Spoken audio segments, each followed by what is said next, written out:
Good evening money persons, welcome to daily మనిషి number 896. ఈరోజు daily మనిషిలో మార్కెట్లో ఉన్న ఇంపార్టెంట్ అప్డేట్స్ అన్ని వన్ బై వన్ క్విక్గా డిస్కస్ చేసేద్దాం. ముందుగా మార్కెట్ అప్డేట్ చూసినట్లయితే ఈ రోజు సెషన్లో సెన్సెక్స్ 97 పాయింట్స్ పెరిగి 82,988 పాయింట్స్కి క్లోజ్ అయినట్లయితే నిఫ్టీ 27 పాయింట్స్ పెరిగి 25,383 పాయింట్స్కి క్లోజ్ అయింది. అండ్ ఈ రోజు సెషన్లో మిడ్ క్యాప్ ఇండెక్స్ 0.2% పెరిగినట్లయితే స్మాల్ క్యాప్ ఇండెక్స్ ఆల్మోస్ట్ ఫ్లాట్గా క్లోజ్ అయింది. అండ్ బ్యాంక్ నిఫ్టీ 0.41% పెరిగింది. అండ్ గ్లోబల్ మార్కెట్స్ అన్ని ఈ వీక్లో జరగబోయేటువంటి ఇంపార్టెంట్ ఈవెంట్ అదే యుఎస్ ఫెడ్ మీటింగ్ ఉన్నది కదా, ఈ సెప్టెంబర్ 17th అండ్ 18th అంటే రేపు ఎల్లుండి ఈ మీటింగ్ యొక్క అవుట్కమ్ అయితే 18th రోజు రాబోతున్నది. ఈ మీటింగ్ లో వచ్చేటువంటి అవుట్కమ్ కోసం అని చెప్పి గ్లోబల్ మార్కెట్స్ అన్ని వెయిట్ చేస్తున్నాయి. ఎందుకంటే ఈసారి యుఎస్ ఫెడ్ దగ్గర నుంచి రేట్ కట్ రిలేటెడ్ అనౌన్స్మెంట్ రావచ్చు అని చెప్పి మార్కెట్ లో ఎక్స్పెక్టేషన్స్ అయితే చాలా స్ట్రాంగ్ గా బిల్డ్ అయ్యాయి. ఈసారి వచ్చేటువంటి రేట్ కట్ రిలేటెడ్ అనౌన్స్మెంటే కాదు, ఫ్యూచర్ లో కూడా రేట్ కట్స్ ఎలా ఉండబోతున్నాయి అన్న దాని గురించి కూడా యుఎస్ ఫెడ్ దగ్గర నుంచి వచ్చేటువంటి కామెంటరీని మనం ట్రాక్ చేయడం ఇంపార్టెంట్. ఎందుకంటే ఈ రేట్ కట్స్ రిలేటెడ్ గా ఒకవేళ యుఎస్ ఫెడ్ దగ్గర నుంచి పాజిటివ్ కామెంటరీ కనుక వచ్చినట్లయితే దాని వలన మనం ఫర్దర్ గా కూడా మన మార్కెట్స్ లోని పాజిటివ్ మూమెంటం చూసేటువంటి అవకాశం ఉన్నది. కానీ ఈ ఇయర్ లోని మార్కెట్ ఎక్స్పెక్ట్ చేస్తున్న దానికన్నా కూడా బిలోలో రేట్ కట్స్ ఉంటాయని చెప్పి యుఎస్ ఫెడ్ దగ్గర నుంచి ఒకవేళ కామెంట్స్ వచ్చినట్లయితే దాని తర్వాత మనం మార్కెట్ లో కూడా కొంత ప్రెషర్ ని చూడొచ్చు. అందుకనే 18th రోజున మన మార్కెట్ క్లోజ్ అయిన తర్వాత వచ్చేటువంటి యుఎస్ ఫెడ్ మీటింగ్ ని ఈసారి ట్రాక్ చేయడం చాలా ఇంపార్టెంట్. నెక్స్ట్ ఈ రోజు సెషన్ లో టోటల్ గా 3 IPOs లిస్ట్ అయ్యాయి. దీనిలో అన్నిటికన్నా ముందుగా స్ట్రాంగ్ బజ్ ఉన్నటువంటి బజాజ్ హౌసింగ్ ఫైనాన్స్ రిలేటెడ్ గా మనం మాట్లాడుకోవాలి. ఈ బజాజ్ హౌసింగ్ ఫైనాన్స్ స్టాక్ ఈ రోజు సెషన్ లోని 150 రూపీస్ కి లిస్ట్ అయింది. Against IPO price 70 rupees. అక్కడి నుంచి 10% పెరిగి అప్పర్ సర్క్యూట్ లో లాక్ అయిపోయింది. చివరికి ఈ రోజు సెషన్ లో ఈ స్టాక్ 164 రూపీస్ 99 పైసాకి క్లోజ్ అయింది. డే 1 రోజున ఈ స్టాక్ ఐపీఓ ఇన్వెస్టర్స్ కి 135.7% రిటర్న్స్ డెలివర్ చేసింది. ఎవరికైతే ఐపీఓ అలాట్ అయిందో వాళ్ళందరికీ కూడా కంగ్రాచులేషన్స్. ఎందుకంటే చాలా స్ట్రాంగ్ గా ఈ స్టాక్ అయితే లిస్ట్ అయింది. నో ఈ లిస్ట్ అయిన దగ్గర నుంచి కూడా కొంతమంది మన సబ్స్క్రైబర్స్ ఇప్పుడు బజాజ్ హౌసింగ్ ఫైనాన్స్ స్టాక్ మేము కొనొచ్చా అని అడుగుతున్నారు. ఇక్కడ మనం ఒకటి గుర్తుపెట్టుకోవాలి, మన ఛానల్లో రిలీజ్ చేసినటువంటి బజాజ్ హౌసింగ్ ఫైనాన్స్ ఐపీఓ గనక మీరు చూసినట్లయితే వాల్యుయేషన్స్ రిలేటెడ్ గా మాట్లాడాం కదా, ఆల్మోస్ట్ ఈ స్టాక్ నేమి అంత చీప్ వాల్యుయేషన్ కి వీళ్ళు కోట్ చేయలేదు. మార్కెట్ లోని వీళ్ళ పియర్ కంపెనీస్ ఏవైతే వాల్యుయేషన్ లో ట్రేడ్ అవుతున్నాయో ఆ దగ్గర వాల్యుయేషన్ లోనే వీళ్ళు కోట్ చేయడం జరిగింది. సో ఆల్మోస్ట్ ప్రైస్ ఇన్ అయిపోయిన తర్వాత కూడా ఈ రోజు చాలా స్ట్రాంగ్ అంటే 100% పైనే లిస్ట్ అయింది. కాబట్టి ఇప్పుడు వాల్యుయేషన్స్ అయితే కొంచెం ఎక్స్పెన్సివ్ గా ఉన్నాయి. ఒకవేళ మీలో ఎవరికైనా Bajaj housing finance IPO allot అవ్వలేనట్లయితే మార్కెట్ లో ఇప్పుడు కనపడుతున్నటువంటి బజ్ చూసి కంగారు పడిపోయి అయితే ఇన్వెస్ట్ చేయకండి. ఎందుకంటే మరికొన్ని రోజులు ఈ బజ్ ఉండొచ్చు. ఇటువంటి బజ్ చూసి మనం హై వాల్యుయేషన్ లో ఇన్వెస్ట్ చేసే కన్నా మీరు ఒకసారి ఐపీఓ వీడియో చూసినట్లయితే ఇదే సెక్టర్ లోని బెటర్ వాల్యుయేషన్ లో ఉన్నటువంటి కంపెనీస్ గురించి కూడా మేము షేర్ చేయడం జరిగింది. సో ఒకసారి వాల్యుయేషన్స్ చెక్ చేసుకుని అప్పుడు మీ ఇన్వెస్ట్మెంట్ రిలేటెడ్ డెసిషన్ తీసుకోవడం అన్నది బెటర్. సో ఐపీఓలో కనుక పార్టిసిపేట్ చేసి ఐపీఓ అలాట్ అయింది అనుకోండి, దట్ ఈస్ డిఫరెంట్ కేస్. అలా కాకుండా ఫ్రెష్ గా ఎవరైతే ఇన్వెస్ట్ చేద్దాం అనుకుంటున్నారో వాళ్ళు మాత్రం వాల్యుయేషన్స్ చెక్ చేసుకున్న తర్వాతే ఇన్వెస్ట్మెంట్ డెసిషన్ తీసుకోవడం అన్నది బెటర్. అండ్ ఈ బజాజ్ ఫైనాన్స్ తో పాటుగా ఈ రోజు సెషన్ లో క్రాస్ ఐపీఓ కూడా లిస్ట్ అయింది. ఈ స్టాక్ ఈ రోజు సెషన్ లో బీఎస్సీలో 240 రూపీస్ కి లిస్ట్ అయింది. Against IPO price 240 rupees. అక్కడి నుంచి ఈ స్టాక్ మరికొంత పెరిగి చివరికి ఈ రోజు సెషన్ లో 259 రూపీస్ 50 పైసాకి క్లోజ్ అయింది. డే 1 రోజున ఈ స్టాక్ ఐపీఓ ఇన్వెస్టర్స్ కి 8.13% రిటర్న్స్ డెలివర్ చేయడం జరిగింది. And the third IPO is Tolins tyres. ఈ స్టాక్ ఈ రోజు సెషన్ లో బీఎస్సీలోని 227 రూపీస్ కి లిస్ట్ అయింది. Against IPO price 226 rupees. అక్కడి నుంచి మరికొంత పెరిగి చివరికి ఈ రోజు సెషన్ లో 238 రూపీస్ 30 పైసాకి క్లోజ్ అయింది. డే 1 రోజున ఈ స్టాక్ ఐపీఓ ఇన్వెస్టర్స్ కి 5.44% రిటర్న్స్ డెలివర్ చేసింది. నెక్స్ట్ ఈ రోజు సెషన్ లోని బీఎస్సీ స్టాక్ ఏకంగా 17% పైనే పెరిగింది కదా. ఈ బీఎస్సీ తో పాటుగా మల్టీ కమోడిటీ ఎక్స్చేంజ్ అయినటువంటి ఎంసీఎక్స్ స్టాక్ కూడా ఈ రోజు సెషన్ లోని నియర్లీ 5% పెరిగింది. ఈ రెండు స్టాక్స్ లోని ఇంత పాజిటివ్ మూమెంటం బిల్డ్ అవడానికి ఉన్నటువంటి రీజన్ ఏంటంటే ఎన్ఎస్సీ వాళ్ళ పైన సెబీ కో లొకేషన్ కేసు అయితే నడుస్తున్నది కదా. ఈ కేసు ని సెటిల్ చేసుకోవడానికి ప్రీవియస్ గా ఎన్ఎస్సీ వాళ్ళు అప్లికేషన్ అయితే ఫైల్ చేసుకున్నారు. కానీ సెబీ ఆ టైంలోని ఆ అప్లికేషన్ ని రిజెక్ట్ చేయడం జరిగింది. కాకపోతే ఇప్పుడు ఈ కేసులోని ఇన్సఫిషియెంట్ ఎవిడెన్స్ ఉండడంతో వీళ్ళపైన సెబీ ఎటువంటి డైరెక్షన్స్ ని కూడా ఇష్యూ చేయకుండా ఈ కేసుని అయితే క్లోజ్ చేయడం జరిగింది. సో ఎన్ఎస్సీ కో లొకేషన్ కేసు ఇన్ని రోజులు నడుస్తుండడం వల్ల ఎన్ఎస్సీని ఐపీఓకి తీసుకురావడానికి చాలా రోజుల నుంచి ప్రయత్నిస్తున్నారు కదా. దానికి కేసు అయితే కొంత అడ్డుపడుతూ ఉన్నది. కానీ ఇప్పుడు సెబీ ఈ కేసుని క్లోజ్ చేసేసింది కాబట్టి ఎన్ఎస్సీ ఐపీఓకి ఒక రకంగా రూట్ క్లియర్ అయినట్టుగా మనం అర్థం చేసుకోవచ్చు. సో ఎన్ఎస్సీని ఏ వాల్యుయేషన్స్ లో వీళ్ళు ఐపీఓకి తీసుకొస్తారనేది మనం చూడాలి. సో ఎన్ఎస్సీ ఐపీఓకి ఒక రకంగా రూట్ క్లియర్ అయిందని చెప్పి ఈ అప్డేట్ తోనే both exchanges BSE and MCX stocks లోనైతే మనకి పాజిటివ్ మూమెంటం బిల్డ్ అయింది. సో ఇప్పుడు ఈ రూట్ క్లియర్ అయింది కాబట్టి ఎన్ని రోజుల్లోని ఎన్ఎస్సీ ఐపీఓ వస్తుంది అన్నది మనం చూడవలసి ఉన్నది. డైలీ మార్కెట్లో వచ్చేటువంటి ఇటువంటి ఇంపార్టెంట్ అప్డేట్స్ ని మీతో డీటెయిల్ గా షేర్ చేయడానికి మన మనీ బర్స్ టీమ్ ఏవైతే ఎఫర్ట్స్ పెడుతుందో ఆ ఎఫర్ట్స్ కనుక మీకు హెల్ప్ఫుల్ అవుతున్నట్లయితే ఈ వీడియోని మర్చిపోకుండా లైక్ చేయడానికి ప్రయత్నించండి. నెక్స్ట్ రీసెంట్ గా మనం చూసినట్లయితే సిఎన్జి వెహికల్స్ రిలేటెడ్ గా మార్కెట్ లోని చాలా స్ట్రాంగ్ బజ్ క్రియేట్ అవుతుంది కదా. లాస్ట్ ఇయర్ లోని ఎలక్ట్రిక్ వెహికల్స్ బాగానే సేల్ అయినా కూడా ఈవీ ఇన్ఫ్రా రిలేటెడ్ గా కొంచెం ఇష్యూ ఉండడం అండ్ అంతేకాకుండా లాంగ్ డిస్టెన్స్ కి ఎలక్ట్రిక్ కార్ లో ట్రావెల్ చేయాలంటే ఛార్జింగ్ ఇన్ఫ్రా కనుక అవైలబుల్ గా లేకపోతే ఇబ్బందులు పడతారు. కాబట్టి చాలా మంది ఈ ఇయర్ లోని ఎలక్ట్రిక్ వెహికల్స్ కన్నా సిఎన్జి అండ్ అలాగే హైబ్రిడ్ కార్స్ అయితే కొంటున్నట్లుగా రీసెంట్ గా రిలీజ్ అయినటువంటి డేటాని బట్టి క్లియర్ గా అర్థమవుతుంది. మీరు ఇక్కడ పిక్చర్ చూసినట్లయితే ఈ జనవరి నుంచి ఆగస్ట్ వరకు ప్యాసింజర్ వెహికల్స్ సేల్స్ ఒకసారి మనం కంపేర్ చేసి చూస్తే అంటే లాస్ట్ ఇయర్ సేమ్ పీరియడ్ తో కంపేర్ చేసి చూస్తే petrol hybrid vehicle sales year on year basis లో 18% పెరిగినట్లయితే డీజిల్ హైబ్రిడ్ వెహికల్ సేల్స్ 21% పెరిగాయి అండ్ సిఎన్జి వెహికల్ సేల్స్ ఏకంగా 46% పెరిగాయి. బట్ ఎలక్ట్రిక్ వెహికల్ సేల్స్ మాత్రం జస్ట్ 7% మాత్రమే పెరగడం జరిగింది. సో దీన్ని బట్టి క్లియర్ గా కస్టమర్స్ ఇంట్రెస్ట్ ఎటువైపు ఉన్నదన్నది మనకు కనపడుతున్నది కదా. సో ఈ సిఎన్జి వెహికల్ సేల్స్ ఇలాగే స్ట్రాంగ్ గా జరుగుతూ వెళ్ళాయి అనుకోండి. దీని ద్వారా మెయిన్లీ సిఎన్జి వేరియంట్ వెహికల్స్ ఎక్కువ ఉన్నదైతే మారుతి వాళ్ళకి, కాబట్టి మారుతి వాళ్ళు బెనిఫిట్ పొందబోతున్నట్టుగా మనం అర్థం చేసుకోవచ్చు. ఈవెన్ ఓఈఎంసే కాకుండా ఈ సిఎన్జి వెహికల్ సేల్స్ బాగా పెరిగాయి అనుకోండి, ఈ సిఎన్జి ఇన్ఫ్రాలో వర్క్ చేసేటువంటి చాలా కంపెనీస్ బెనిఫిట్ పొందబోతున్నాయి. దానిలో మనం మాట్లాడుకోవాలంటే టైమ్ టెక్నోప్లాస్ట్ కావచ్చు, శ్రీరామ్ పిస్టన్స్ కావచ్చు. ఈవెన్ వీటితో పాటుగా సిఎన్జి వెహికల్స్ బాగా సేల్ అయినట్లయితే gas distribution companies like Gujarat gas కావచ్చు, మహానగర్ గ్యాస్ కావచ్చు, ఇటువంటి కంపెనీస్ కూడా బెనిఫిట్ పొందబోతున్నట్టుగా మనం అర్థం చేసుకోవచ్చు. సో కమింగ్ ఇయర్స్ లో కూడా సిఎన్జి వెహికల్ సేల్స్ కనుక ఇలాగే కంటిన్యూ అయినట్లయితే ఓవరాల్ గా ఈ సిఎన్జి ఇన్ఫ్రాలో వర్క్ చేసేటువంటి కంపెనీస్ అయితే బాగా బెనిఫిట్ పొందబోతున్నాయి. నెక్స్ట్ ఈ రోజు సెషన్ లోని రైస్ స్టాక్స్ అయినటువంటి కేఆర్బిఎల్, ఎల్టీ ఫుడ్స్ తో పాటు కోహినూర్ ఫుడ్స్ లాంటి స్టాక్స్ అన్ని కూడా పాజిటివ్ గా రియాక్ట్ అయ్యాయి కదా. దీనికి reason government of India last year October లోని బాస్మతి రైస్ ఎక్స్పోర్ట్స్ పైన మినిమం ఎక్స్పోర్ట్ ప్రైస్ ని $950 పర్ టన్ కి రిస్ట్రిక్ట్ చేయడం జరిగింది. ఇప్పుడు ఆ మినిమం ఎక్స్పోర్ట్ ప్రైస్ రిస్ట్రిక్షన్స్ ఏవైతే ఉన్నాయో వాటిని గవర్నమెంట్ అయితే కంప్లీట్ గా రిమూవ్ చేసేసింది. సో ఈ మినిమం ఎక్స్పోర్ట్ ప్రైస్ రిస్ట్రిక్షన్స్ విధించడంతో కొంతవరకు మన ఇండియా నుంచి రైస్ ఎక్స్పోర్ట్ చేసుకునేటువంటి అదర్ కంట్రీ కంపెనీస్ ఏవైతే ఉంటాయో అవి పాకిస్తాన్ నుంచి రైస్ అయితే ఎక్స్పోర్ట్ చేసుకోవడం స్టార్ట్ చేశాయి. కానీ ఇప్పుడు ఈ మినిమం ఎక్స్పోర్ట్ ప్రైస్ రిస్ట్రిక్షన్ అయితే తీసేశారు కాబట్టి కంప్లీట్ గా మన ఇండియన్ కంపెనీస్ కి అయితే ఆర్డర్స్ వచ్చేటువంటి అవకాశం ఉన్నది. కాకపోతే ఇక్కడ ఒకటి మనం గుర్తుపెట్టుకోవాలి, ప్రీవియస్ క్వార్టర్ ఎర్నింగ్ కాల్స్ లోనే ఈ బాస్మతి రైస్ ఎక్స్పోర్ట్ చేసేటువంటి కంపెనీస్ ఏవైతే ఉంటాయో అవన్నీ కూడా ఈ మినిమం ఎక్స్పోర్ట్ ప్రైస్ రిస్ట్రిక్షన్ ఏదైతే ఉన్నదో దాన్ని ఒకవేళ ఎత్తి వేసినా కూడా వీళ్ళపైన దాని వలన పెద్దగా ఇంపాక్ట్ ఉండదు. ఎందుకంటే ప్రెసెంట్ వీళ్ళు ఎక్స్పోర్ట్ చేసేటువంటి బాస్మతి రైస్ యొక్క average realisation minimum export price కన్నా కూడా అబోవ్ లెవెల్లోనే ఉన్నది. కాబట్టి ఇది ఎత్తివేయడం వల్ల వీళ్ళపైన మరీ అంత పెద్ద పాజిటివ్ ఇంపాక్ట్ అయితే ఉండకపోవచ్చు అని చెప్పి కామెంట్ అయితే చేశారు. బట్ ఓవరాల్ గా చూసుకుంటే ఈ మినిమం ఎక్స్పోర్ట్ ప్రైస్ రిస్ట్రిక్షన్ అయితే తీశారు కదా, అది కొంతవరకు అయితే వీళ్ళకి రిలేటెడ్ గా పాజిటివ్. దాంతోనే ఈ రోజు సెషన్ లో స్టాక్స్ లోని పాజిటివ్ మొమెంటం చూసాం. ఈ రైస్ స్టాక్స్ కన్నా కూడా షుగర్ స్టాక్స్ రిలేటెడ్ గా అయితే మంచి పాజిటివ్ అనౌన్స్మెంట్ వచ్చింది. మీకు గుర్తున్నట్లయితే ప్రీవియస్ గా Government of India sugar cane juice and B heavy molasses ని యూజ్ చేయడం ద్వారా rectified spirit and extra neutral alcohol manufacturing పైన కొన్ని రిస్ట్రిక్షన్స్ అయితే విధించారు కదా. ఈ రిస్ట్రిక్షన్స్ విధించడానికి మెయిన్ రీజన్ ఏంటంటే మన కంట్రీలోని షుగర్ అవైలబిలిటీని పెంచేందుకు గాను ఆ టైంలో అయితే రిస్ట్రిక్షన్స్ విధించారు. బట్ ఇప్పుడు మన కంట్రీలోని అడిక్వేట్ షుగర్ అవైలబిలిటీ ఉన్నది కాబట్టి ఆ రిస్ట్రిక్షన్స్ ని తీసేస్తూ rectified spirit and extra neutral alcohol manufacturing కి sugar cane juice and B heavy molasses అయితే యూజ్ చేసుకోవచ్చు అని చెప్పి ఆర్డర్ ని పాస్ చేయడం జరిగింది. సో ఈ రిస్ట్రిక్షన్స్ తీసేయడం వల్ల షుగర్ కంపెనీస్ అయితే బెనిఫిట్ పొందబోతున్నాయి. ఈవెన్ రీసెంట్ గా కూడా Government of India sugar cane juice and B heavy molasses ని యూజ్ చేసుకుని ఇథనాల్ ప్రొడ్యూస్ చేసుకోవడానికి కూడా షుగర్ కంపెనీస్ ని అలో చేయడం జరిగింది. సో ఓవరాల్ గా గవర్నమెంట్ దగ్గర నుంచి పాజిటివ్ అనౌన్స్మెంట్స్ ఏవైతే వస్తున్నాయో అవి కొంతకాలం వరకు ఈ షుగర్ కంపెనీస్ రిలేటెడ్ గా మనం పాజిటివ్ గా అర్థం చేసుకోవచ్చు. అంటే నెక్స్ట్ టైం అగైన్ వీళ్ళపైన గవర్నమెంట్ ఎటువంటి రిస్ట్రిక్షన్స్ విధించినంత వరకు కూడా ఇది షుగర్ స్టాక్స్ కి పాజిటివ్ ప్లే చేయనున్నది. దీంతో ఈ రోజు సెషన్ లోని most of the sugar stocks లోని మనకి పాజిటివ్ మొమెంటం కనపడింది.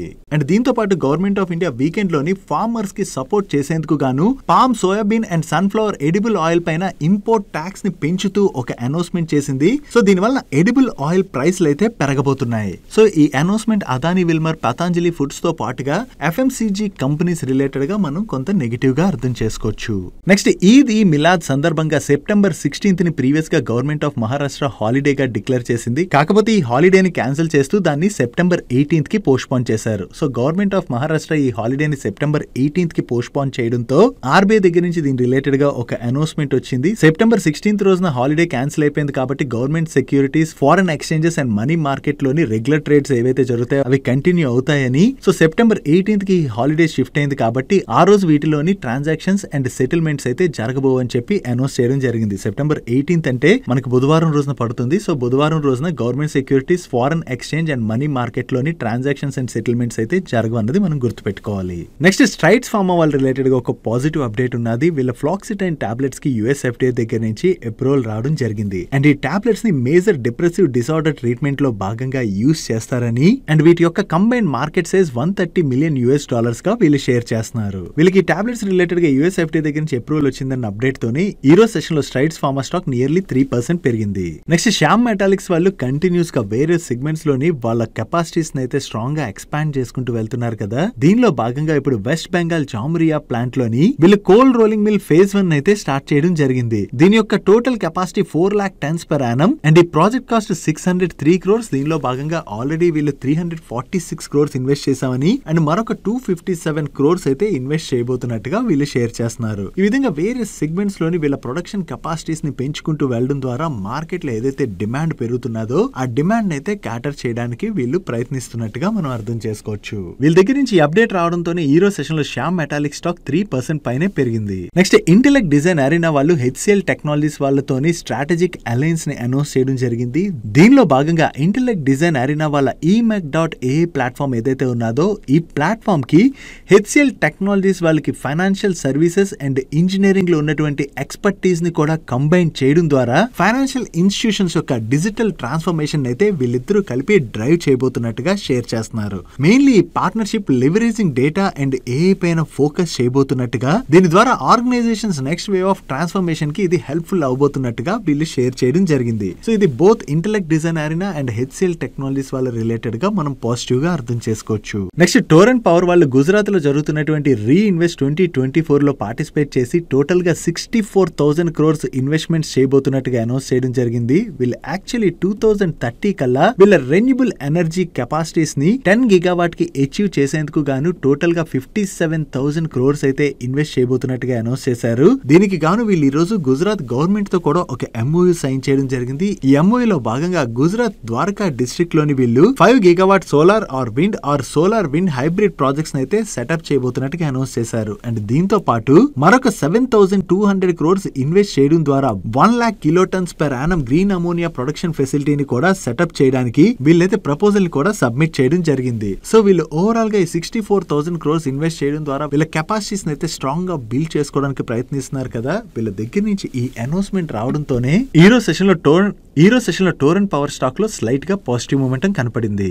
నెక్స్ట్ ట్రైన్ లో జర్నీ చేసేటువంటి వాళ్ళకి ఒక గుడ్ న్యూస్. జనరల్లీ ట్రైన్ లో జర్నీ చేసేటప్పుడు మనం మోస్ట్ కామన్ గా ఫేస్ చేసేటువంటి ప్రాబ్లం ఏంటి? ఫుడ్ రిలేటెడ్ ప్రాబ్లం ఫేస్ చేస్తుంటాం కదా. ఎందుకంటే కొన్ని ట్రైన్స్ లో ఏదైతే ఫుడ్ సప్లై చేస్తారో ఆ ఫుడ్ బాగోక చాలా మంది ట్రైన్ లో ఫుడ్ కొనుక్కుని తినాలంటే ఇబ్బంది పడుతుంటారు కదా. సో అటువంటి వాళ్ళకి సొల్యూషన్ తీసుకురావడానికి ఇండియన్ రైల్వేస్ వాళ్ళు ప్రీవియస్ గానే జొమాటో వాళ్ళతో కొలాబరేట్ అయ్యారు. దీనిలో భాగంగా జొమాటో వాళ్ళు ఆల్రెడీ 88 సిటీస్ లోని ట్రైన్స్ లో జర్నీ చేసేటువంటి ప్రయాణికులకి వాళ్ళ డెలివరీ సర్వీసెస్ ని అందిస్తున్నారు. ఇప్పుడు మరొక 100 ట్రైన్ స్టేషన్స్ కి ఈ పార్ట్నర్షిప్ ని ఎక్స్టెండ్ చేయడానికి జొమాటో వాళ్ళు ఇండియన్ రైల్వేస్ తో ఉన్నటువంటి ఈ పార్ట్నర్షిప్ ని ఎక్స్పాండ్ చేసుకోవడం జరిగింది. దీనిలో భాగంగా ప్రీవియస్ గా ఉన్నటువంటి 88 స్టేషన్స్ కాకుండా మరొక 100 రైల్వే స్టేషన్స్ లో కూడా వీళ్ళ డెలివరీ సర్వీసెస్ అయితే అందించబోతున్నారు. ఆల్రెడీ జొమాటో వాళ్ళు ఇప్పటి వరకు ట్రైన్స్ లోని 10 lakh డెలివరీస్ అయితే చేసినట్లుగా వీళ్ళ ప్రమోటర్స్ షేర్ చేయడం జరిగింది. సో IRCTC తో ఈ పార్ట్నర్షిప్ ని వీళ్ళు ఎక్స్టెండ్ చేసుకుంటూ వెళ్లి మోర్ రైల్వే స్టేషన్స్ లో ఈ సర్వీసెస్ ని గనక సక్సెస్ఫుల్లీ అందించగలిగినట్లయితే ట్రైన్ లో జర్నీ చేసే వాళ్ళకి అది కొంత రిలీఫ్ గా మనం అర్థం చేసుకోవచ్చు. సో బై ద వే మీలో ఎంత మంది ట్రైన్ లో జర్నీ చేసేటప్పుడు జొమాటోలో ఆర్డర్ చేసుకుని ఉంటారు అండ్ మీ ఎక్స్పీరియన్స్ ఎలా ఉన్నది అన్నది కింద కామెంట్ సెక్షన్ లో షేర్ చేయడానికి ప్రయత్నించండి. అలాగే జొమాటో గురించి మాట్లాడుకుంటున్నాం కాబట్టి వీళ్ళ కాంపిటేటర్ అయినటువంటి స్విగ్గీ రిలేటెడ్ గా కూడా ఒక ఇంపార్టెంట్ అప్డేట్ ఉన్నది. ఈ స్విగ్గీని IPOకి తీసుకురాబోతున్నట్టుగా చాలా రోజుల నుంచి న్యూస్ నడుస్తుంది కదా. ఈ IPO పేపర్స్ ని ఈ వీక్ లోనే వీళ్ళు ఫైల్ చేసేటువంటి అవకాశం ఉన్నదని అండ్ ఈ IPO ద్వారా ద్వారా వీళ్ళు $1 బిలియన్ పైనే ఫండ్ రైజ్ చేసేటువంటి అవకాశం ఉన్నదని చెప్పి ఈ రోజు వేరియస్ మీడియా ప్లాట్ఫామ్స్ అయితే షేర్ చేయడం జరిగింది. సో చూడాలి ఈ వీక్ లోని స్విగ్గీ వాళ్ళు IPO పేపర్స్ ఏమైనా ఫైల్ చేస్తారేమో. నెక్స్ట్ రిలయన్స్ పవర్ వాళ్ళు solar energy corporation of India వాళ్ళు ఫ్లోట్ చేసినటువంటి ఈ రివర్స్ ఆక్షన్ లో భాగంగా 500 మెగావాట్ బ్యాటరీ స్టోరేజ్ కాంట్రాక్ట్ అయితే విన్ అయినట్లుగా ఈ రోజు వేరియస్ మీడియా ప్లాట్ఫామ్స్ రిపోర్ట్ చేయడం జరిగింది. ఇంకా నేను ఈ వీడియో రికార్డ్ చేసే టైం కి అయితే రిలయన్స్ పవర్ దగ్గర నుంచి దీని రిలేటెడ్ గా ఎటువంటి అఫీషియల్ కమ్యూనికేషన్ కూడా రాలేదు. అండ్ టోటల్ గా solar energy corporation of India వాళ్ళు 1000 మెగావాట్ కెపాసిటీని అయితే ఇన్స్టాల్ చేయడానికి చూస్తున్నారు. దీనిలో భాగంగా 500 మెగావాట్ కాంట్రాక్ట్ రిలయన్స్ పవర్ కు వచ్చినట్లుగా ఈ కంపెనీ యొక్క స్పోక్స్ పర్సన్ కామెంట్ చేశారని చెప్పి ఎకనామిక్ టైమ్స్ వాళ్ళు షేర్ చేయడం జరిగింది. సో రిలయన్స్ పవర్ కి ఈ కాంట్రాక్ట్ వచ్చిందన్న అప్డేట్ తోనే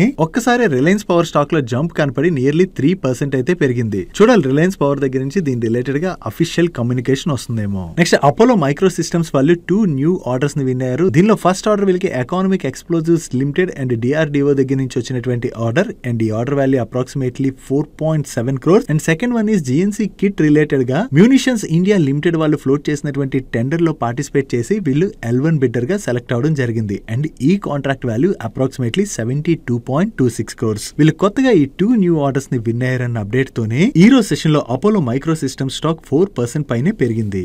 నెక్స్ట్ బ్యాంక్స్ కి cash based and digital solutions provide చేసేటువంటి AGS ట్రాన్సాక్ట్ టెక్నాలజీస్ వాళ్ళు వీళ్ళ నెట్వర్క్ లో ఉన్నటువంటి 26,000+ ATMs యొక్క సెక్యూరిటీని అయితే బూస్ట్ చేసినట్టుగా అప్డేట్ చేస్తున్నారు. దీనిలో భాగంగా Europe based advance technology solutions offer చేసేటువంటి GMV వాళ్ళు రిలీజ్ చేసిన లేటెస్ట్ సెక్యూరిటీ అప్గ్రేడ్స్ ఏవైతే ఉన్నాయో వాటిని వీళ్ళ నెట్వర్క్ లో ఉన్నటువంటి 26,000+ ATMs కి వీళ్ళు ఇంప్లిమెంట్ చేసినట్టుగా వీటిని ఇంప్లిమెంట్ చేయడం ద్వారా ఈ ATMs లోని సెక్యూరిటీని వీళ్ళు ఇంకా స్ట్రెంథెన్ చేసినట్టుగా షేర్ చేస్తున్నారు. సో ఈ విధంగా కస్టమర్స్ యొక్క ట్రస్ట్ బాగా పెరుగుతుంది కదా. కస్టమర్స్ ట్రస్ట్ బాగా పెరిగినట్లయితే ఫ్యూచర్ లోని మరిన్ని బ్యాంక్స్ దగ్గర నుంచి వీళ్ళకి ఆర్డర్స్ వచ్చేటువంటి అవకాశం ఉన్నది. వీళ్ళు కొత్తగా ఇంప్లిమెంట్ చేసినటువంటి అప్గ్రేడ్స్ తోని మీకు ఇక్కడ కనపడుతున్నటువంటి అడ్వాన్స్ సెక్యూరిటీ సొల్యూషన్స్ అయితే ప్రొవైడ్ చేయబోతున్నట్టుగా వీళ్ళు షేర్ చేయడం జరిగింది. వీళ్ళు రిలీజ్ చేసినటువంటి అప్డేట్ ద్వారా ఫ్యూచర్ లోని వీళ్ళకి మరింత బిజినెస్ వచ్చేటువంటి అవకాశం ఉంది కాబట్టి అది వీళ్ళ రిలేటెడ్ గా పాజిటివ్. దీంతోనే ఒక్కసారి ఈ స్టాక్ లో జంప్ కనపడి ఈ రోజు సెషన్ లో 5% పైనే పెరిగింది. నెక్స్ట్ ఇన్ఫోసిస్ వాళ్ళతోని LIC వాళ్ళు కొలాబరేషన్ అనౌన్స్ చేశారు. ఈ కొలాబరేషన్ లో భాగంగా LIC వాళ్ళ కోసం ఇన్ఫోసిస్ వాళ్ళు నెక్స్ట్ జనరేషన్ డిజిటల్ ప్లాట్ఫామ్ ని క్రియేట్ చేయడం ద్వారా LIC యొక్క డిజిటల్ ట్రాన్స్ఫర్మేషన్ అయితే యాక్సలరేట్ చేయబోతున్నట్టుగా ఇన్ఫోసిస్ వాళ్ళు షేర్ చేస్తున్నారు. సో LIC వాళ్ళు ఇన్ఫోసిస్ తో ఏదైతే ఈ కొలాబరేషన్ అనౌన్స్ చేశారో ఇది ఇన్ఫోసిస్ రిలేటెడ్ గా మనం పాజిటివ్ గా అర్థం చేసుకోవచ్చు. సో LIC ఇన్ఫోసిస్ తో ఈ కొలాబరేషన్ అనౌన్స్ చేసిందన్న అప్డేట్ తోనే అప్పటి వరకు నెగిటివ్ లో ట్రేడ్ అవుతున్నటువంటి ఇన్ఫోసిస్ స్టాక్ లోని కొంత పాజిటివ్ మూమెంటం బిల్డ్ అయింది. Next boilers, heaters and chillers లాంటివి మ్యానుఫ్యాక్చర్ చేసి సప్లై చేసేటువంటి థెర్మెక్స్ వాళ్ళకి జిందాల్ ఎనర్జీ బోత్స్వానా లిమిటెడ్ వాళ్ళ దగ్గర నుంచి రిపీట్ ఆర్డర్ విన్నారు. యాక్చువల్లీ ఇది 600 మెగావాట్ ప్రాజెక్ట్ రిలేటెడ్ గా ఆర్డర్. దీనిలో భాగంగా 300 మెగావాట్ ప్రాజెక్ట్ కి వీళ్ళకి ప్రీవియస్ గానే ఆర్డర్ రావడం జరిగింది. ఇప్పుడు మరొక 300 మెగావాట్ ప్రాజెక్ట్ రిలేటెడ్ గా ఇప్పుడు వీళ్ళు ఆర్డర్ ని విన్ అయ్యారు. అండ్ ఈ ఆర్డర్ వాల్యూ 516 crores. దీనిలో భాగంగా వీళ్ళు 550 TPH CMBC బాయిలర్స్ ని సప్లై చేయనున్నారు. వీళ్ళు రిపీట్ ఆర్డర్ ని విన్ అయ్యారన్న అప్డేట్ తోనే ఈ రోజు సెషన్ లో థెర్మెక్స్ స్టాక్ పాజిటివ్ గా రియాక్ట్ అయింది. నెక్స్ట్ 2 అదానీ గ్రూప్ కంపెనీస్ అయినటువంటి Adani green and Adani power ఈ రెండు కంపెనీస్ కూడా Maharashtra state electricity distribution company limited వాళ్ళ దగ్గర నుంచి LOS రిసీవ్ చేసుకున్నారు. దీనిలో భాగంగా అదానీ గ్రీన్ వాళ్ళు వీళ్ళ కచ్ డిస్ట్రిక్ట్ లో ఉన్నటువంటి రెన్యూబుల్ ఎనర్జీ పార్క్ ఉన్నది కదా, దీని నుంచి Maharashtra state electricity distribution company limited వాళ్ళకి 5 గిగావాట్ సోలార్ పవర్ ని సప్లై చేయనున్నారు. నెక్స్ట్ అదానీ పవర్ వాళ్ళు రిసీవ్ చేసుకున్నటువంటి LOA లో భాగంగా 1496 మెగావాట్ థర్మల్ పవర్ ని మహారాష్ట్ర స్టేట్ ఎలక్ట్రిసిటీ డిస్ట్రిబ్యూషన్ కంపెనీకి సప్లై చేయనున్నారు. సో ఈ రెండు కంపెనీస్ కొత్తగా ఈ ఆర్డర్స్ విన్ అయ్యాయన్న అప్డేట్ తోనే ఈ రెండు స్టాక్స్ కూడా ఈ రోజు సెషన్ లో పాజిటివ్ గా రియాక్ట్ అయ్యాయి. Next railway seats and births manufacture చేసేటువంటి ఓరియంటల్ రైల్ ఇన్ఫ్రా వాళ్ళకి చెన్నై ఇంటిగ్రల్ కోచ్ ఫ్యాక్టరీ దగ్గర నుంచి ఒక ఆర్డర్ వచ్చింది. ఈ ఆర్డర్ లో భాగంగా వీళ్ళు LWSCN-PP కోచెస్ కోసం 16 sets of seats and births ని మ్యానుఫ్యాక్చర్ చేసి సప్లై చేయనున్నారు. అండ్ ఈ ఆర్డర్ వాల్యూ అప్రాక్సిమేట్లీ 1,42 lakhs. వీళ్ళకి కొత్తగా ఏదైతే ఈ ఆర్డర్ వచ్చిందో ఇది ఓరియంటల్ రైల్ ఇన్ఫ్రా వాళ్ళ రిలేటెడ్ గా మనం పాజిటివ్ గా అర్థం చేసుకోవచ్చు. నెక్స్ట్ లోరస్ ల్యాబ్స్ వాళ్ళకి హైదరాబాద్ షామీర్పేటలో ఉన్నటువంటి API మ్యానుఫ్యాక్చరింగ్ ఫెసిలిటీలోని USFDA వాళ్ళు ఈ సెప్టెంబర్ 9th నుంచి సెప్టెంబర్ 13th మధ్యన ఇన్స్పెక్షన్ కండక్ట్ చేయడం జరిగింది. అండ్ ఈ ఇన్స్పెక్షన్ ముగియడంతో ఇప్పుడు వీళ్ళకి USFDA ఫామ్ 483 అయితే ఇష్యూ చేసింది. ఈ ఇన్స్పెక్షన్ లో వీళ్ళకి USFDA దగ్గర నుంచి 0 అబ్జర్వేషన్స్ అంటే ఎటువంటి అబ్జర్వేషన్స్ కూడా రాలేదు.